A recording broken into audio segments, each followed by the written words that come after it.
Good morning and welcome to our webinar this morning on fatigue.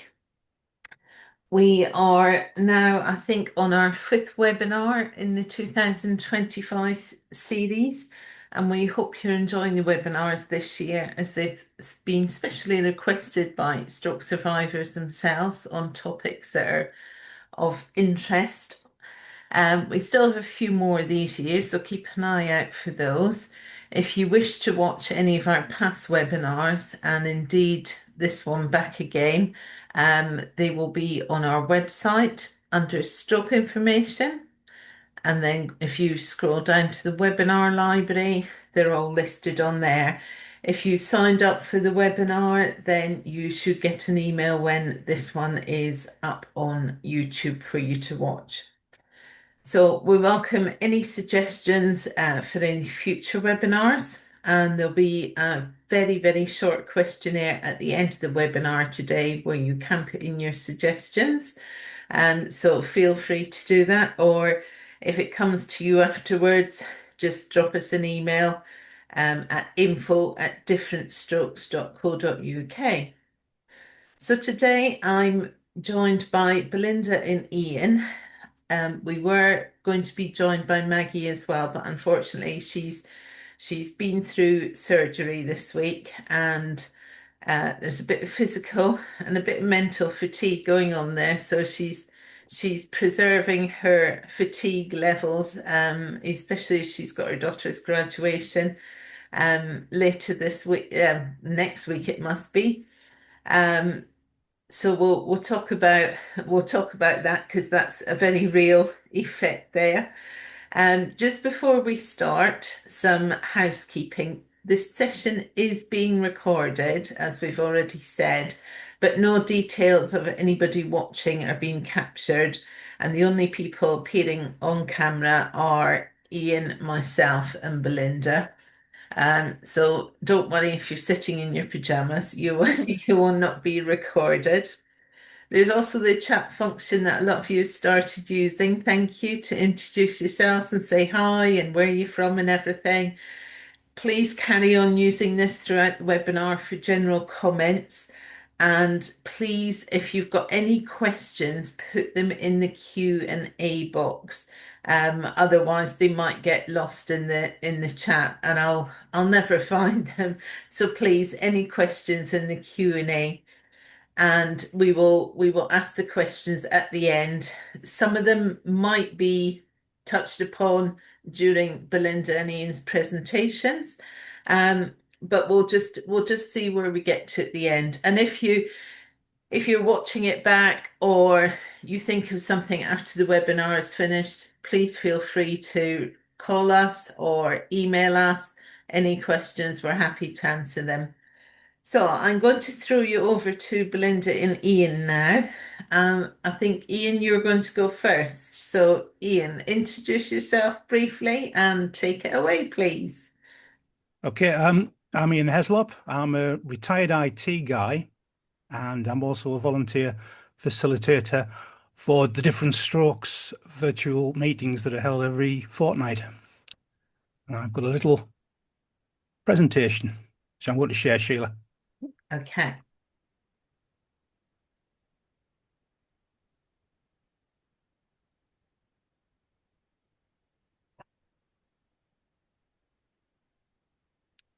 Good to go?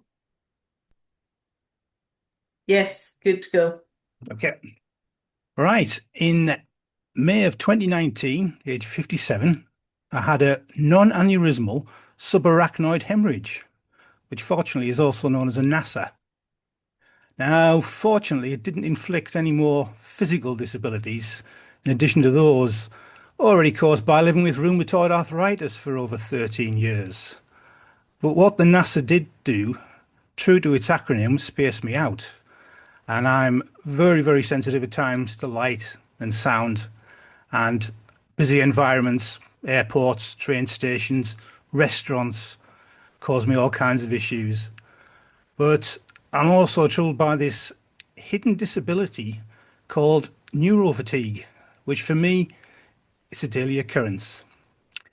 It's the absolute bane of my life as well. So, hopefully, I'll be able to give you a little bit of an insight, which is at times lighthearted, into how I manage it on a daily basis. Just a little bit of history about it. I think about 6 weeks after I'd had the stroke, I thought I felt okay. And then I started to do things and I started to feel a little bit fuzzy, um, which in hindsight did actually just coincide with when I'd started to get active again. So I mentioned this to neurology consultants. I got sent for further CT scans, MRI scans. Everything was looking good. The blood had gone from my brain. Uh, Went to see GP, had a few counselling sessions as well. Was offered things like antidepressants, but I wasn't depressed or anything like that. It was just this fuzziness. Anyhow, I had a meeting with a neuropsychologist from the Headway organisation in September 2019, and I described all the symptoms that I'm having, and she said, "Oh, that's neuro-fatigue," and that was an absolute light bulb moment for me. So I'm now 6 years later, and as I said earlier, it's still a daily occurrence. Okay, going to start by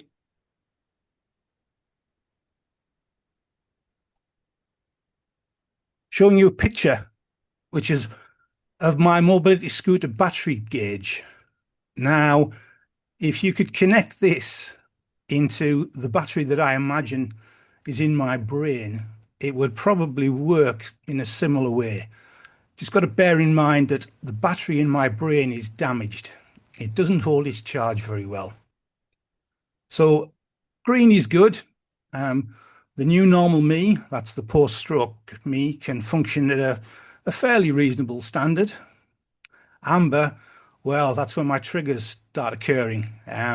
Triggers for me are my concentration starts to go. I start to get sensitive to light and sound.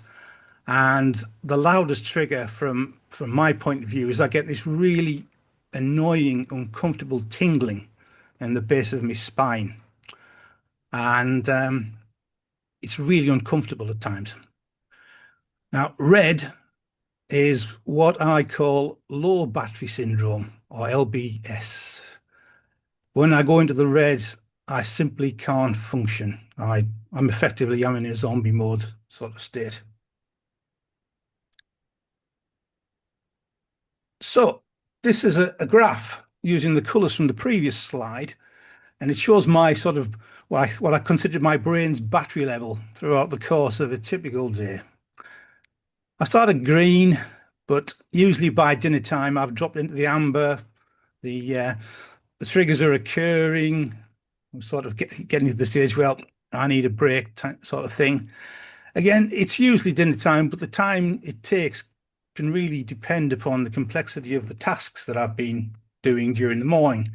I mean, I always like when I'm doing tasks to actually plan rest breaks into it, and I can't overstress the importance of doing that. And I'm also conscious of whether I've actually done this task post-stroke, because is the brain having to reroute, blah, blah, blah? Is it taking more of the battery?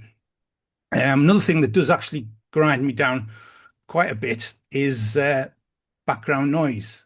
And I always wear earplugs in noisy environments, or in extreme cases, my ear defenders.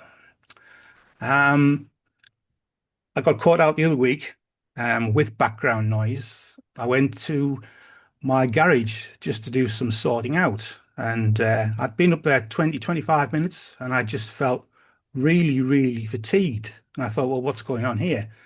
I uh, I don't normally feel this bad this early. And I just sat down. And then having sat down, sort of realized what the problem was. It was in the middle of the nesting season.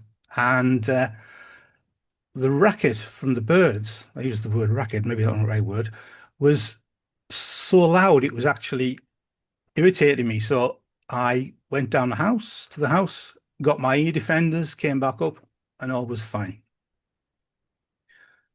So when we do get to this stage, I have what I call a recharge period, usually just after dinner, and goes on for possibly a couple of hours, sometimes longer, um, sometimes not. And it means that I can recharge sufficiently to get myself back into the green so I can do stuff on an evening, like cooking the tea, for example.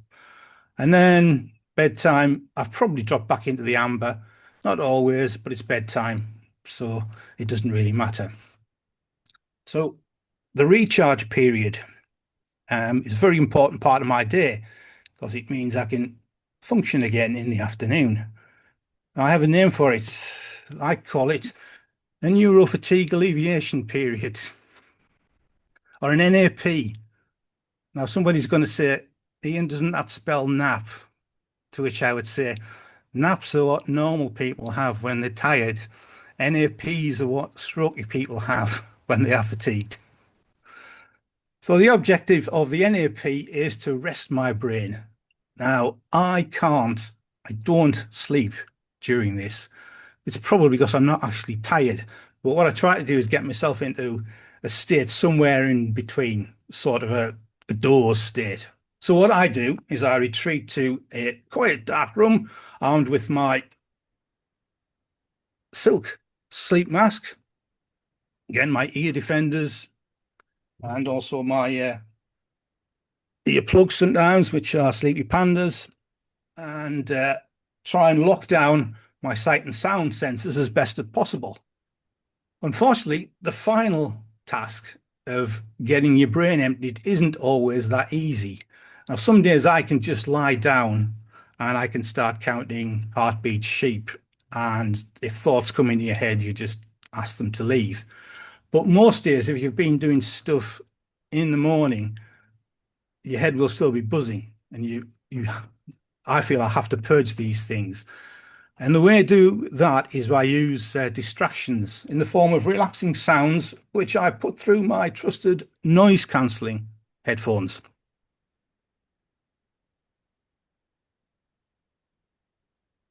Main types of relaxing sounds I use. Relaxing sound number one, I found flute music quite relaxing. And specifically, I found that the Native American flute works best for me. I was actually curious as to why that could be, so I did some research and found that it actually uses a pentatonic scale, which is 5 notes, and that's what most of rock guitar uses. So there may be some link in that, I don't know. Relaxing sound two is water sounds, and it's specifically ocean waves. I think that's probably an easy one to work out why that relaxes me, because it reminds me of being on the balcony of a cruise ship, sipping lemonade, and that's something I've been known to do over the years. The third type of relaxing sound are ASMR videos, of which there are loads on YouTube. Now, ASMR stands for Autonomous Sensory Meridian Response, and the people who make these are called ASM artists. And what they do is they produce sounds that generate tingles in your scalp, back of your head, and in the spine. And what I've found that does for me, it first of all, it relaxes me, and it also cancels out the unpleasant tingles that I get at the base of the spine, which is one of my triggers. Um, there are loads of different techniques and sounds that are used by ASM artists, and I could spend ages talking about those. But the ones I found work the best for me are the soft-spoken whisper types. Um, but there are loads. So check them out. They're on YouTube and they're free. Okay, I do have a fallback if all else fails, and I just can't switch off. I only ever use this as an absolute last resort. Bear in mind that familiarity might breed contempt. And what I do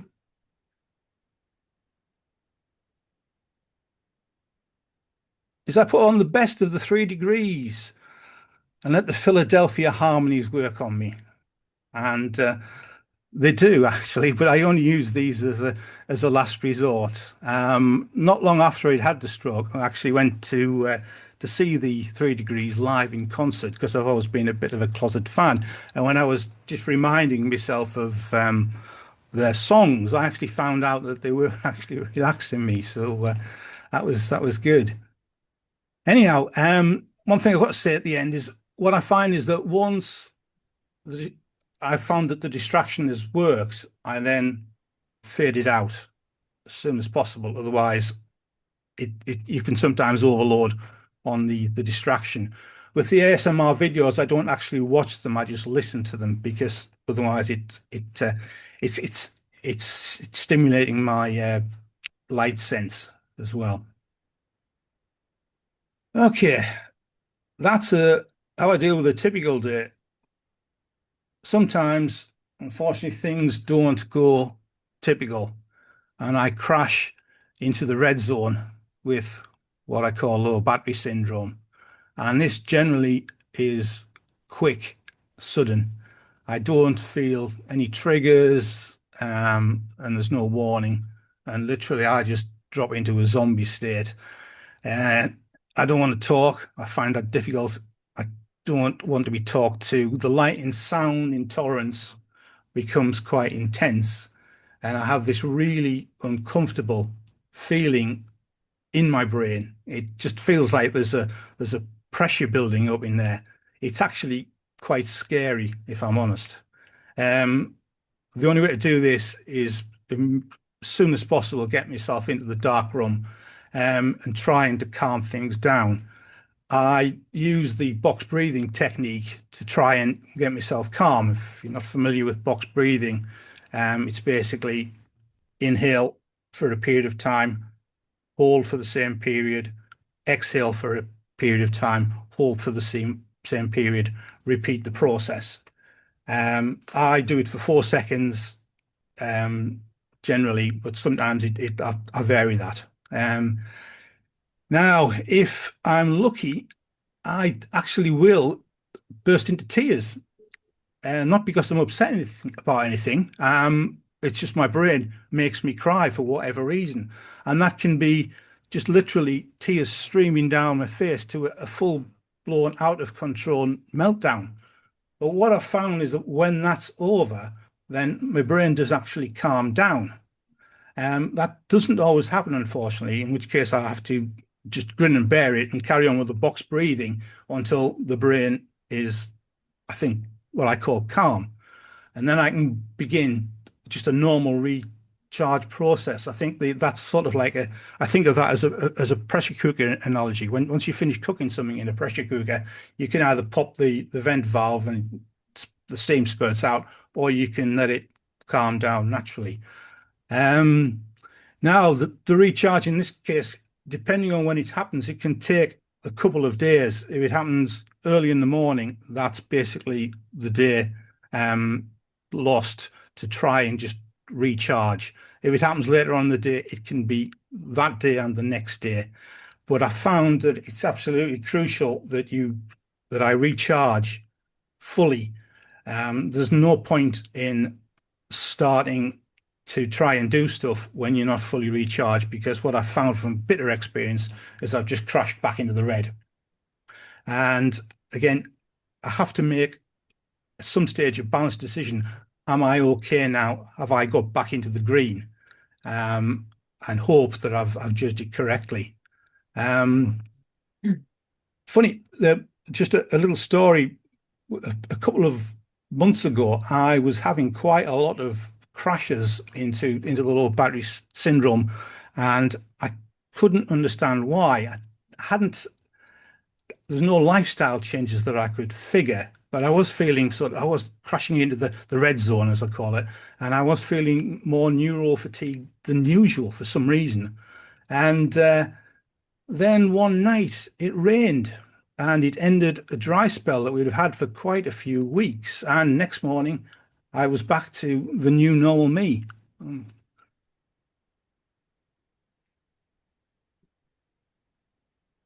that's my two sorts of of days, and just a little bit of a summary. And apologies because I've gone a bit Dirty Harry meets Rambo at the end here.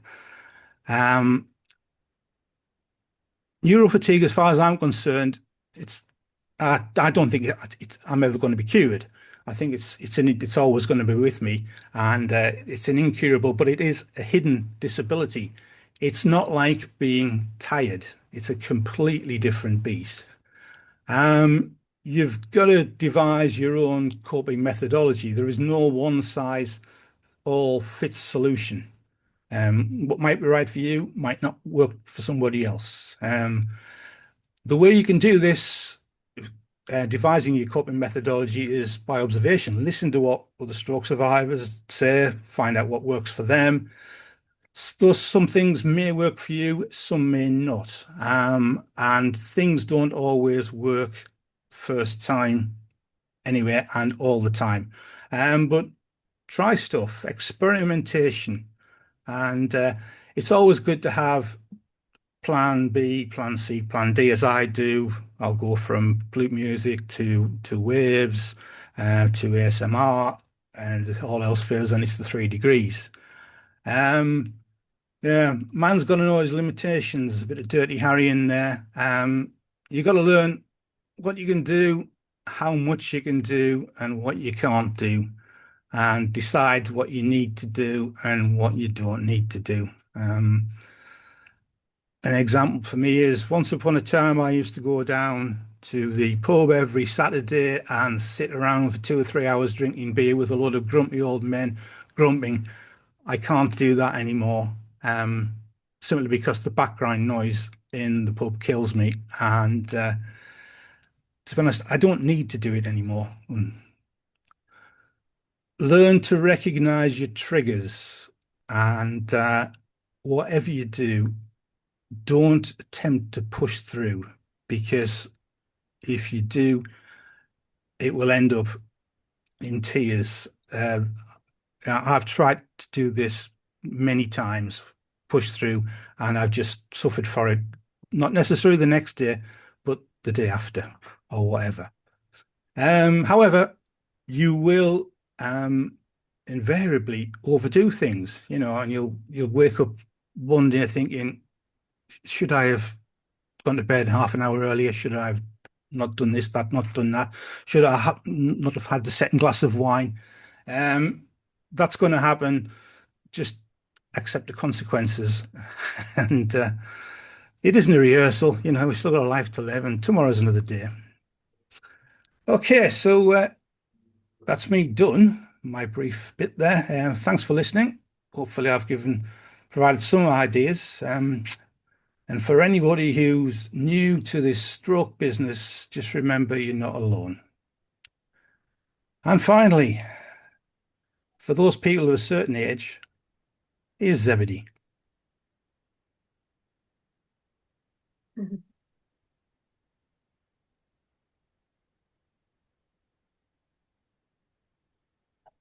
Thank you, Ian. Judging by the comments, that is resonated with a lot of people, including myself. And me. Yeah, yeah. Does everybody get Zebedee? For those younger people, Zebedee always popped up, went, time for bed, Zebedee. It's The end of time for the an NAP. magic roundabout. Not that I know, I had to look that up, obviously, because I'm not that old either. Right, Belinda, I'm going to hand over to you. Okay. So I'm Belinda, and I had a stroke 10 years ago today, actually. I was 47 and I didn't have any risk factors, so we never found out the cause. How it affected me, my arm was affected, it was weak, but that recovered gradually over the first couple of months. I've been left with my executive functions are affected, my speech, neuro-fatigue, which has been classed as extreme, and sensory overload. So the way I'm going to do this is I didn't have any help understanding the fatigue at the beginning. And for the first couple of years, it was really difficult to get to grips with it or understand any of it. So what I've done is I've sort of made questions that I would have helped me back in those days. So I hope it helps somebody today. So what is neuro-fatigue? Basically, it's brain fatigue. It's very, very different to physical fatigue. In fact, I don't think there are any comparisons. And this is how it was explained to me, and this is how I began to understand what was happening. So the headway actually explained it. Bear with me, I am a bit nervous. The brain has a limited amount of energy. An injured brain, which is what after a stroke, it is a brain injury. An injured brain has less energy than a non-injured brain. So everything that we do, everything that we walking, talking, everything that we have to think about, everything that we have to process, the noises around us, the things we see, everything uses some of that brain energy. And because an injured brain doesn't have the same amount of energy as you did before your stroke, it uses it a lot quicker. And once it's used up all its energy, it just cannot use anymore. There is no more, and it cannot process anymore. So it begins to think of it like a battery, as Ian said. It begins to start to shut down and needs to recharge. And that's when the basic functions begin to start failing, basically, and shutting down, which I know a lot of people experience, and that's certainly what I experienced. So, for example, I couldn't understand why I'd be going for a short walk, literally 5 or 10 minutes, and got back and wouldn't be able to speak. And that's because everything I was doing on that walk, the physical effort, the physical activity of walking, but also whatever was going around, like traffic, it might be windy, there might be people to navigate around. So all those things were using that energy, and then that's when my speech would start shutting down, because it basically, I need to stop and recharge the brain like a battery. So that when that was explained to me, that's when I started to be able to understand a bit more about it. So in the early days, it was frightening. It was scary, the effects that it had, because I just didn't understand them. It just felt like a complete loss of control of my body and what I was doing. So the way that neuro-fatigue affects me, it's unpredictable and it's inconsistent even now. And I'm going to be realistic now. I am 10 years down, and it still is something that I have to manage daily, and I still do get caught out by it sometimes. Sometimes there are warning signs, but sometimes it's sudden. It can come on suddenly. Sometimes it's a build-up over a few days of doing certain things. Other times it can be one particular activity that might set it off.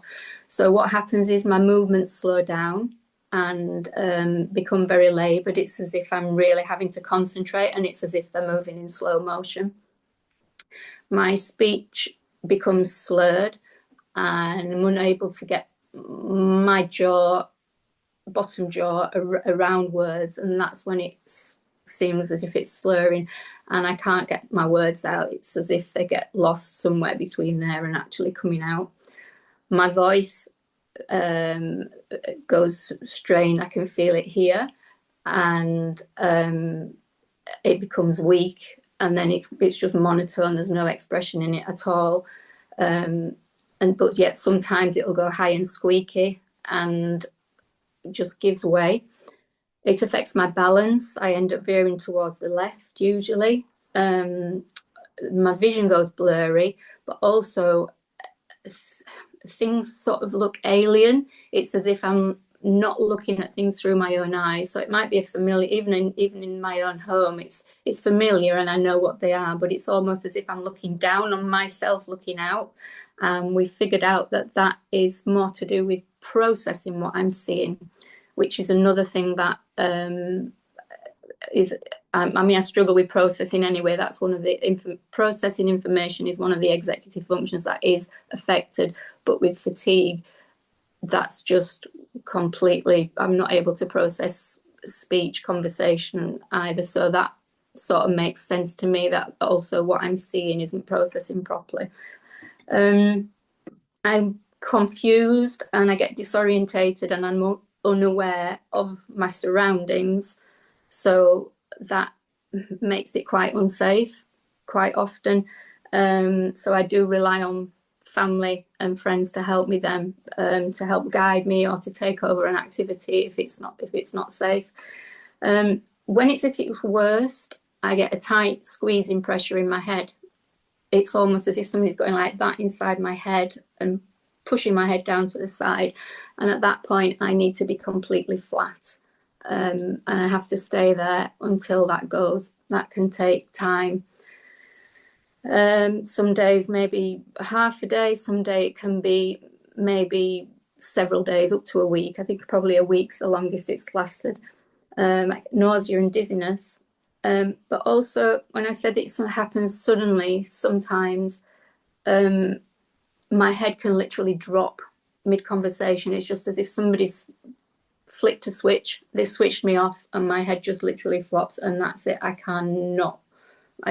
unable to function. So all these are warning signs, and it's important to listen to those warning signs, because once those functions are starting to malfunction, that's when you need to rest and recharge. And I've learned that the hard way. Because I didn't understand it at first, I sort of sometimes try to carry on and it just gets worse and worse. So my triggers, conversation, reading, writing, any noise around me, visual activity, they're all triggers. Thinking things and concentration, the more that there is to concentrate on, the more energy that takes. Emotions as well, all kinds of emotions, happy and sad and stress, they definitely have an impact on it. The more there is going on around me, such as people or traffic or just being busy or loud noises, music, busy places, the sooner I shut down.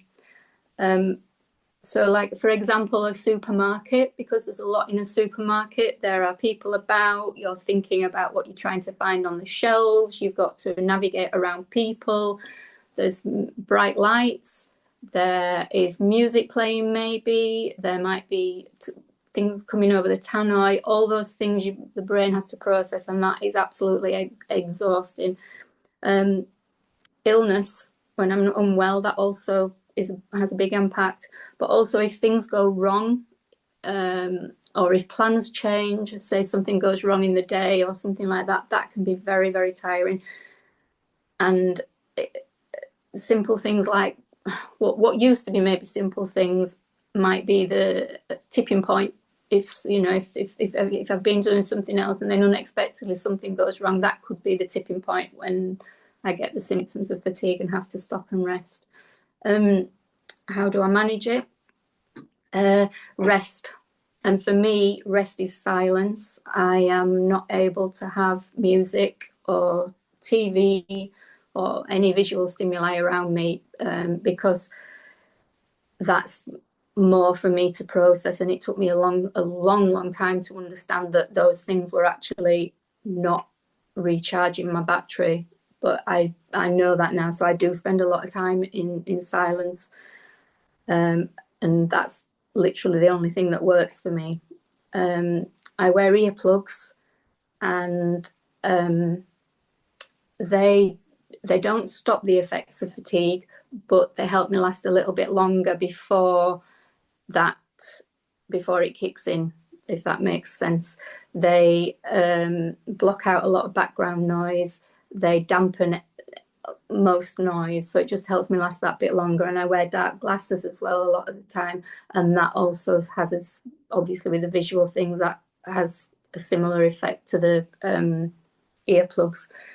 I do things in manageable chunks, so I break tasks down, and that's how I pace myself, and that's one of the most important things as well. If I've got something in particular that I do need to do or want to do, I plan. There's a lot of planning goes into it, and I plan the days ahead. I have to rest in the days before so that I'm at the best that I can be.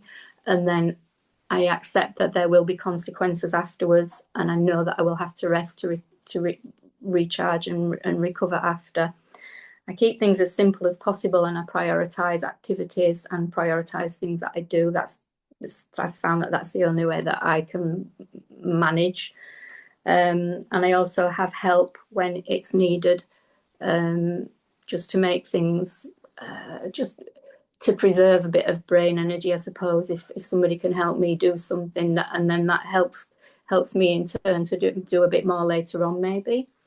But I agree with what Ian said. You can't push through. You can't push through neuro-fatigue once once your functions are behaving like that or not behaving like that. That's when you need to rest. And I've learnt the hard way. I ended up in the back of an ambulance once after pushing far too far, and I know how far I can push, and I know. Sorry, bear with me. I know how far I can push safely. I think that's important to know, rather than being unsafe. So one thing that has been really, really important for me is my family and my friends understanding the neuro-fatigue. And I didn't understand it at first, so they couldn't possibly understand it. But over time, we have understood it, and I'm very, very lucky that they do, because they help and they step in when needed. Like I said, if I'm out and about and I shut down, I need help, and they step in because they can physically see when it's happening, very often before I know it's happening. So all for it being that it's an invisible disability, for me anyway, there are some quite visual signs. So I asked them what they see, and I hope that this might help other people, because like I said, it's so important that family and friends do understand it. So what they said is my face goes very pale, almost grey. My eyes become glazed and they go very dark underneath, and they water, literally streaming sometimes. It looks as if I'm crying, but I'm not. They just water. My voice becomes very strained and weak, and my speech becomes much slower and slurred, and stammering gets much worse. They said that my face drops, not like not as in a stroke, as it's one-sided, but it's just as if the muscles have just gone because they're exhausted, and there's no expression in my face at all. I don't speak in full sentences, and I get to the point where words just don't come out. Sometimes it's just the thumb up or something like that. I just have not got the ability to get the words out. My movements become slow and laboured, and bear with me. They say that it looks like it's taking so much effort just to move. They say I'm unaware of what's going on around me, and I'm confused. So they will literally take me by the hand and guide me. Either if I'm out, they guide me where I need to go. If I'm at home, say it's something like cooking or another activity, then they'll step in again, because it's not safe once my head's gone. And then, like I said, they step in to help me when I need it. So in a lot of ways, that's affected my independence, and they're there for me when I need help. I've probably said that, I'm waffling. But it's, yeah, that's been a massive help, them knowing that. So what advice I would have liked way back, I would say be patient with yourself. Things are different now. Your brain just works differently. It has to work harder to do the things that you used to do before. It takes a lot longer to do them, and it takes a lot more effort to do them. Therefore, your brain energy is used up a lot quicker. It takes time to learn your triggers and learn what coping strategies you need to manage it the best that you can manage it. It takes time. It can take a long time, but you will get there eventually. and we're all different, and we all have different triggers, different strategies, and different limits. Peer support is massively important. You're not alone. I um, all those symptoms of neuro-fatigue that I've heard so many other people have those same effects, and it can be really frightening in the early days. And don't compare yourself to others, because everybody's different. And when your function starts shutting down, that's your sign to stop and rest. And don't feel guilty for resting, because it's a necessity. And that's as much as I can think of right now. It could go on for ages, but yeah. Believe me. Believe me. In a good way. Well, thank you, Belinda. You can have a rest now. Thank you. Yeah, that's the other thing. It'll probably doing this will have an impact on all of us, I'm sure. Yeah. Even just presenting webinars, afterwards, I just have to step back and just to me, dealing with it is just peace and quiet. I can't sleep. I've never been one to sleep during the day. Probably terrified to miss out on something. So I just need peace and quiet. But going back to you saying how you process things visually, looking at them through your eyes, I have a processing problem when I get fatigued as well, in that everyone starts to speak a foreign language Yeah. in my head. It's like the words, there's no gaps in the words. It's just like one long word. You just cannot differentiate words. Yeah, that's exactly. Someone will say something and I sit there thinking, what? Yeah. What are you on about? I don't know this language, kind of thing. And so you have to extra long time in processing what you think they've said, and then you end up, making it up what they think you said, and but yeah, it's a very, very bizarre thing. And like you say, the slurring and what have you, I mean, that is one of my biggest fears, is if you're out in public or at a family event or something like that, that people automatically assume you're drunk.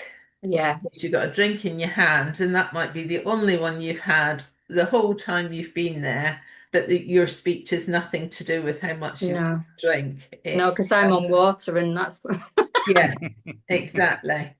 It's and that was my biggest fear just after I had my stroke, about going out in public again, was what if I have another stroke and people think I'm drunk in the middle of the if I was going to go out my own. So I would only go out when there was another family member with me. So I had someone that could explain should anything happen. But I think very often, and when you start, I call it my drunk walking when I get fatigued. You're just swaying all over the place again. And I think, oh my God, they're looking at me thinking, look at that woman, she's drunk. And it's just, you can't keep your balance, you can't keep in a straight line, your legs don't work the same. My affected side gets lazy. Yeah. As well, and I'll trip over anything, and my husband says I start dragging my foot and what have you. I don't have the strength to open a jar or something with that side and everything. So it does affect you. Right. Some people are talking about cards in the chat as well. A headway card. I've got the headway card here. This is the headway card. Oh, I hope I you have one as can see well. it. Yeah. And then on the back, it's got your photo. Yours is coming up better than mine. Look at mine. That's when my hair. There you go. You can choose what things you want to put in there as well. They give you suggestions, and you can choose which ones apply to you. Stroke Association also do a card, if you can see that, and that's got your details on the other side, emergency contacts and things. And say aphasia also has one Mm. as well. And if I could turn that round, oh, that doesn't want to come into shots, probably because it's Yeah. orange. But if anyone wants details of these or the links to get them, drop me an email at the end. I'll put my email address in the chat. I'll do it now or I'll forget. Just excuse me a minute so I can spell everything correctly.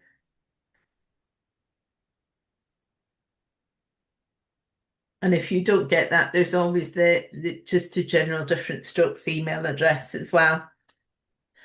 Um, I'm trying to keep up with all of the chat, but there's just so much chat, which it's just this is a very emotive subject. Whenever we ask people what they want us to talk about, fatigue always comes out on the top, whether it's our face-to-face events or online or in the Facebook group. The Facebook group is where I first learned about fatigue. Fatigue was never mentioned to me in the hospital. Um, and I couldn't work out what it was all about until I joined the Facebook group, and then suddenly it made a lot of sense as well. Um, so it's my go-to subject now, and I'm 7 years down the line, and it comes in waves. Somebody mentioned it in the chat. It's a bit like a roller coaster. Sometimes you'll be affected by doing something. So you think, right, next time I do X, Y, or Z, I'm going to do A, B, or C. But you're not affected the next time. It just comes totally in inexplicable waves. Um, a couple of people have mentioned having children around and that, break times aren't easy. Um, on a previous webinar we did, I think it was on our online conferences, COVID times, that long ago, we had a stroke survivor called Naomi on there who used two colored bands that you can turn inside out. So red on one side and green on the other side. And she would put them on her wrist and tell her children what they meant. So, two green ones, mummy's good to go. If there was one turned to red, that sort of gave the children sort of a warning sign, mum's getting tired, kind of thing. Two, it was like, right, mummy's got to go and rest now, kind of thing, and what have you. I think it's a useful thing, not just for children, for maybe if you're out with friends or family members. It's if, say, you went out socially with your friends, if you had a friend that knew about these bans and you didn't want to sort of verbally say, that you were getting tired and everything, you could use the bands and that friend would know and maybe suggest, oh, right, let's go through here or let's leave or go home or what have you, whatever you've discussed with a friend, but it's a way that you can indicate subtly, shall we say, because a lot of us don't like sort of, oh, I'm tired kind of thing, because people think, for goodness sake, I can be tired, but it's not that kind of tired. We all know that, but not everybody does. And trying to describe it to other people is very tiring, shall we say. Somebody has asked how they can get diagnosed with neuro-fatigue. Belinda and Ian, you've both had experience of this. Ian, do you want to go first? Yes, as I said in the presentation, it was a neuropsychologist who my wife managed to get I suppose an interview or a discussion with, and she was the one that actually said to me, "That's neuro fatigue," and this is after months of of telling my tale to neuro consultants, GPs, and stuff like that. So I can't remember the process that Lynn actually went through to get the interview, but certainly that was, again, it was a light bulb moment for me because all the things I said, she had an answer for. You know, it was all the light and sound sensitivity and stuff like that, not just the neuro fatigue. So that's, yeah, that I would, if you can get to see a neuropsychologist, is the answer in short from me. It was the occupational therapist that came that was seeing me for my arm at first. I only saw her for a little while, but she kept in touch with me for quite a while after, because she said that that's what I was. Well, she didn't call it neuro-fatigue; she said it was mental fatigue at the time. And then it's about 3 years after my stroke, I was struggling with something else, and I got in touch with Headway, and it was them that really sort of I'd read about neuro-fatigue on different strokes before then, but they said yes, that is what it is. But I wish I'd had from what I've read people's experiences with the neuropsychologist, I wish I'd had somebody like that right back at the beginning, because that would have saved me a lot of worry. It would help my family understand it, and it would have saved, a couple of years figuring a lot of it out by myself. Yeah, all I've heard from people that have seen, psychologists is praise Mm. because it's the best person that they've seen Mm. since their stroke. And somebody put in the chat that, it should be standard for Yeah, all I stroke wish it was. survivors. I wish it was. Yeah, Yeah. yeah. Mm. Um, Somebody has asked, how many years does it last? How long's a bit of string? Everybody's different, as we've already touched upon. You've got Belinda, 10 years, we've got people 20 years plus still suffer from it. Some people, the lucky so-and-sos don't suffer from it, Mhm. and what have you. So you can't answer it. And as I said, a similar scenario can be different every time you approach it. So, it can feel like it's getting better and it can feel like it's getting worse and what have you. You've just got to, I think, roll with it. Um, has the panel any experience of supplements helping with fatigue in addition to medically prescribed medication? No, because I don't think this isn't physical fatigue. It's brain fatigue, and it's the fact that your brain is injured. A stroke is a brain injury, and a neuro fatigue is, like I said, I go to a Headway group, and we've all got different types of brain injuries. Some are strokes, some are illness, some are accidents, but we all have the same kind of neuro fatigue. So I don't think it's because the brain's injured. I don't think it's something that supplements are going to help. It's a case of knowing, like we said before, knowing your triggers, having strategies in place, learning how to manage it.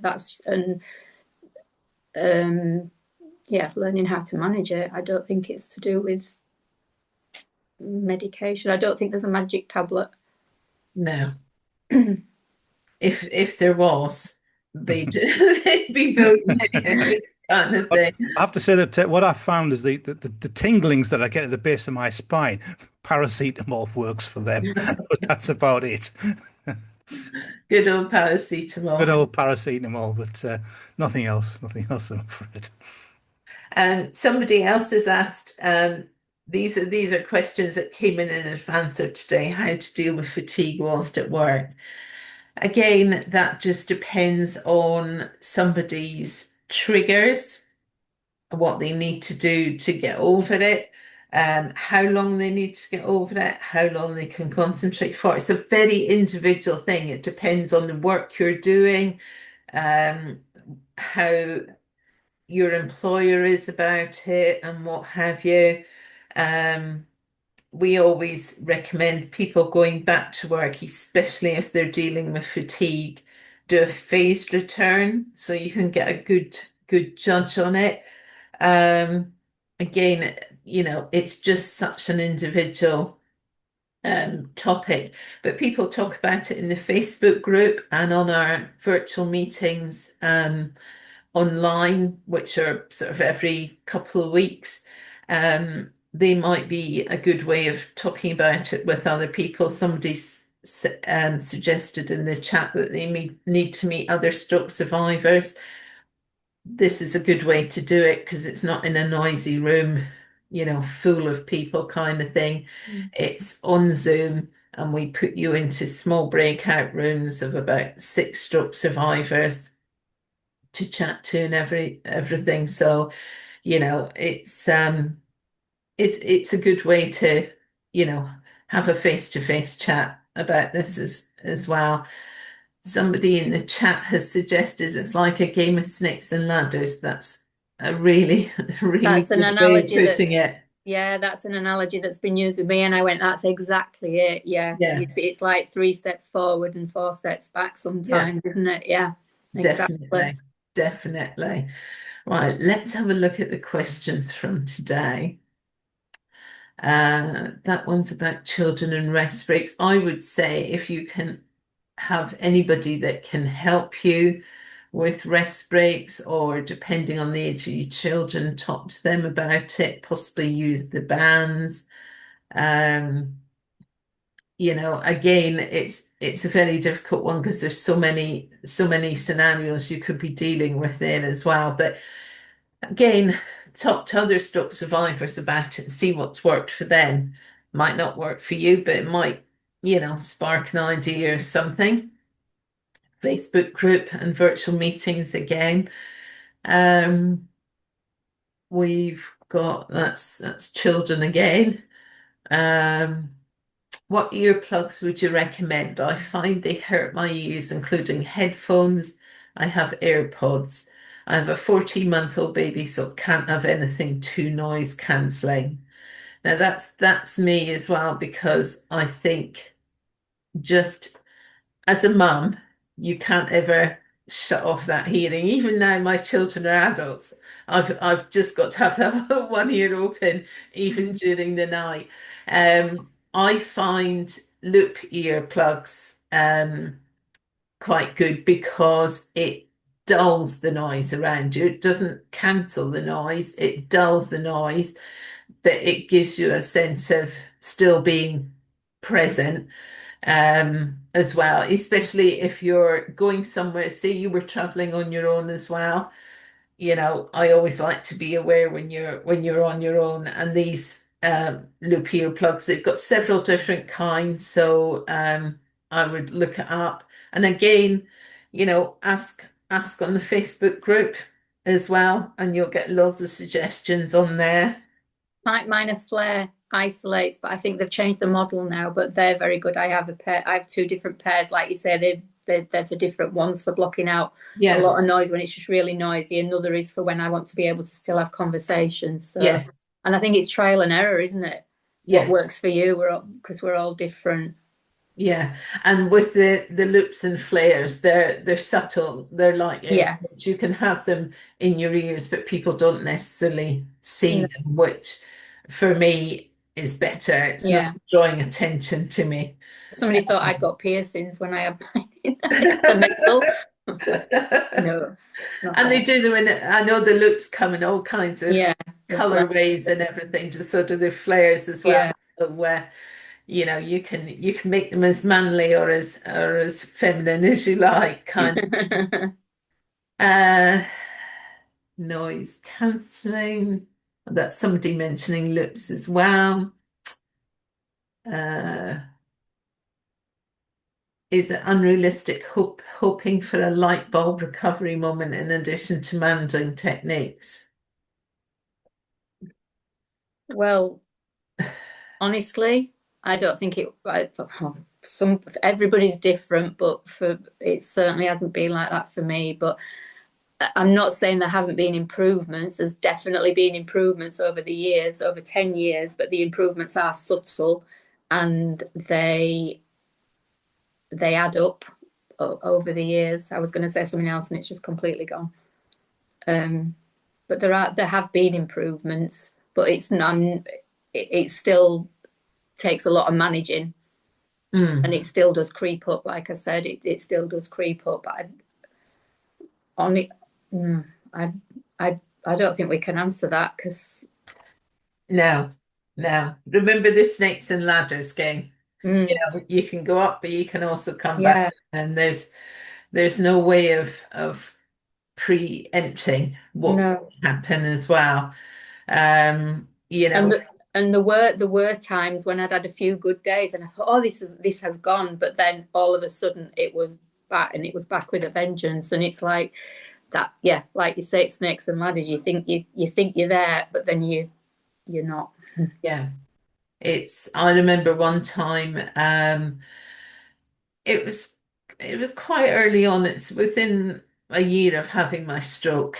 Uh, my husband and I went out to tidy out the garage, which we've done many times before because we have two sons who just believe in dumping everything and mum and dad will tidy it up. So we'd done this many times before, and I just kept going and I kept going and I kept going throughout the whole day. And I thought, oh, I've managed the whole day, haven't sat down, haven't rested, haven't stopped. Excellent. Sat down, went to eat my dinner.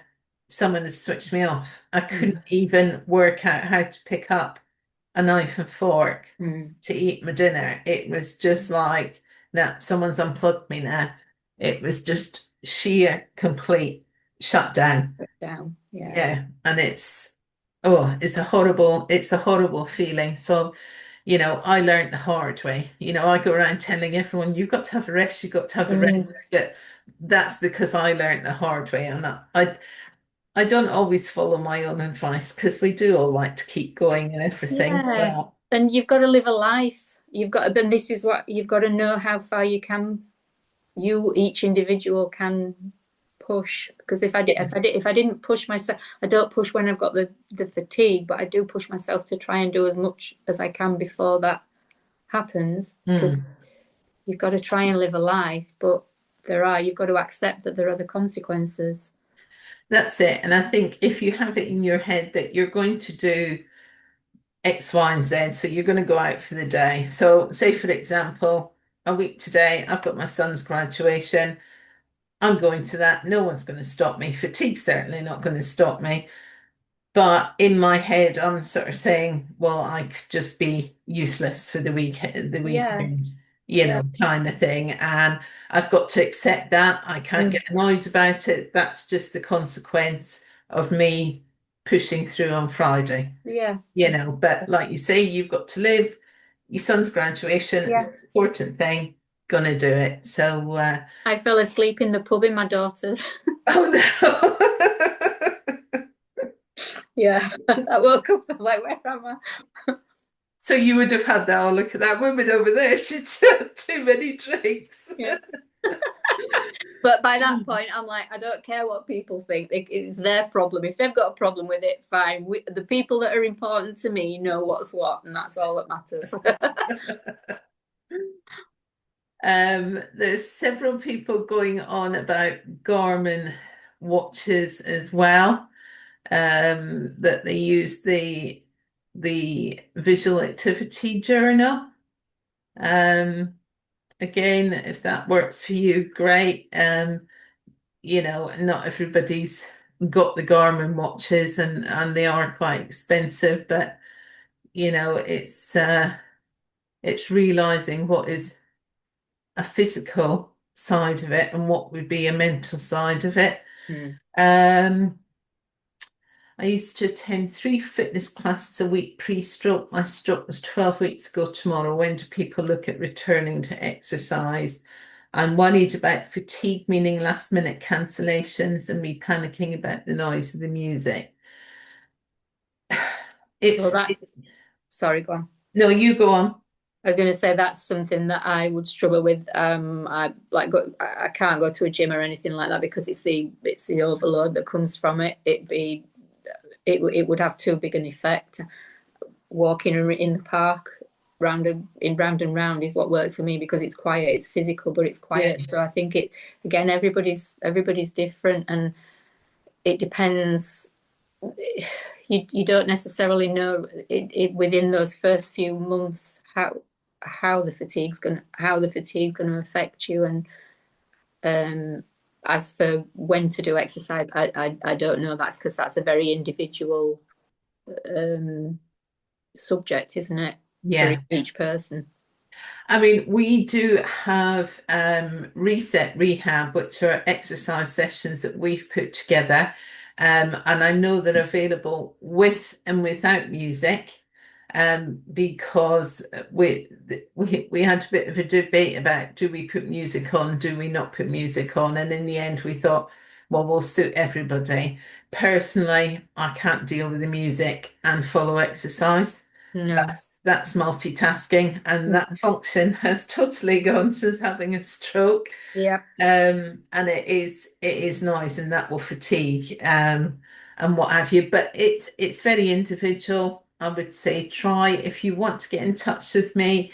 After I will send you the link to our exercise sessions and give those a go in your own house and see how you are with them, whether the background music might make a difference or not. Um, Someone said about the Garmin, it's a helpful aid, but targets physical readiness and not neuro-fatigue. Um, Treat big tasks like a bit of cake, cut it up into slices and do a slice at a time when you can. That's very good Yeah, advice. I agree with that. Yeah, and you've just got to make sure you have rest and, whatever works for you, however long you need and what have you. Um, just find your own way to deal with it. Um, Tai Chi is coming up again as well. I'm trying to read this. So we have some Tai Chi sessions online as well. Again, I'll put my email in the chat if anyone wants to copy that down, and then I can send you out the links for all these different things, and links for the cards as well. Now I'm talking and trying to write at the same time. I've spelt stroke as a stork. Mhm. Right, okay. Well, we could go on and talk about this for hours, but unfortunately, we're going to have to finish it today. If you'd like us to do another webinar on fatigue, please let us know. Um, we're always open to doing something about fatigue. We're going to have fatigue sessions at our events in September as well. And as I said, please join us on the Facebook group. It's a private group, or join us on the virtual meetings. Again, you can email me for all the information, or you can find it all on our website.